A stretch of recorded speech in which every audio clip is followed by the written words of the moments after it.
Tiny Pretty Things talks about Nevaeh, a street dancer who escapes the hood to join a fancy bougie ballet school named the Archer, which has 2 sultry has-been teachers and an evil headmistress. Once she reaches the place, she realizes that she didn't get there because of her talent and wit. She's merely a distraction. Their newest racially diverse addition that they can flaunt to the public. Why is that, you ask? Well, the school's shining star Cassie was pushed off a rooftop by a person wearing a black hoodie. And we all know how much creepy killers love hoodies.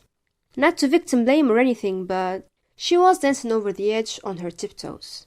The killer might have simply thought that she wanted it. Now, of course, everyone was so heartbroken and sad. But clearly not sad enough since they literally replaced her on the following day. I guess even grief is on borrowed time with these bureaucrats. Anyway, so over there, she meets a bunch of 25-year-old problematic horny teens. I'll do the introductions. First, there's Oren, a dreamy boy who's sort of attractive but like in a boring Caucasian kind of way, and who has an eating disorder so acute that he's banging his roommate for the workout, despite being straight. I guess even the heroes cannot resist those tights. This takes us to Chain, the roomie being banged. He's actually a nice guy who kind of looks like Sabrina the Witch, but with less magic and more sass. Then there's June, a lakey British goody two-shoes that looks really constipated in half of her scenes. And Nabil, a weird French Malaysian dude who also happens to be Muslim. We know that because he's praying in literally 50% of his scenes. Beth. She's the classic self-centered mean girl who's living in the shadows of her principal dancer sister, whatever that means. And then there's this dude, who's so bland his whole personality could be summarized in 2 facts. He's an Islamophobe and he's screwing the headmistress, Monique Dubois. And you know what the worst part is? That nymphomaniac cougar's been banging students for years, so he ain't even that special. Now, Nevaeh isn't just the school's latest addition. She's also their consolation prize. And everyone's out to get her, because they're more focused on eliminating the competition than on shaking their asses on the dance floor.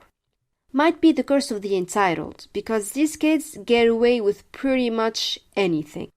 Underage drinking and partying? Check. Skinny dipping at a school event?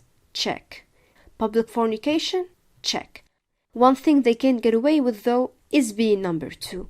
Everyone's constantly fighting tooth and nail for that one spot. And by everyone, I mean the 2 with the mommy issues. The rest are thankfully too busy being racist or playing detective. Once June didn't score the lead, her mom was like, "You're either number 1 or you're number none. I can't afford having a loser for a daughter, so I'm taking you out of here." This leads to June filing an emancipation lawsuit, as one does, and then starting a job as a cocktail waitress.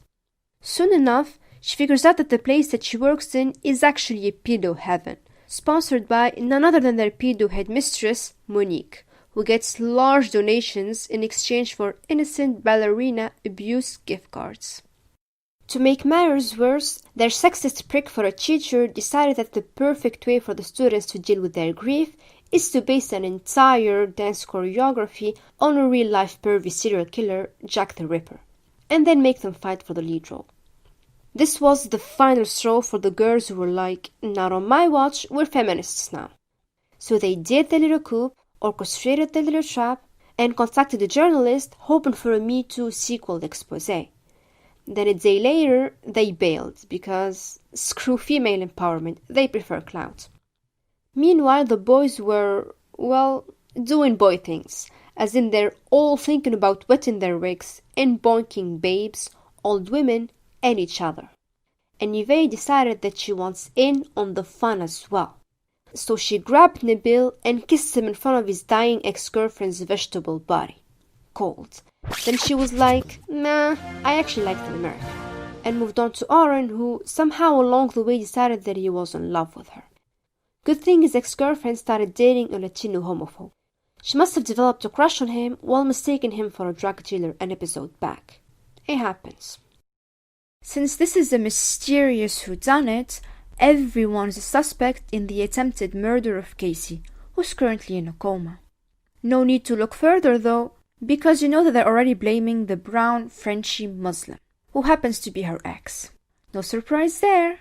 But let's not be too hard on them, because the creep does casually keep her shredded bikini tops as a souvenir. And let's not dwell too hard either, because she makes a miraculous full recovery the moment they decide to pull the plug. Wanna hear another bomb? Turns out Ramon the teacher was a hooker in London, and he's June's father. I can't make this up. And as soon as he finds that out, he dies. Murdered. The end. Told you Netflix shows were a mess.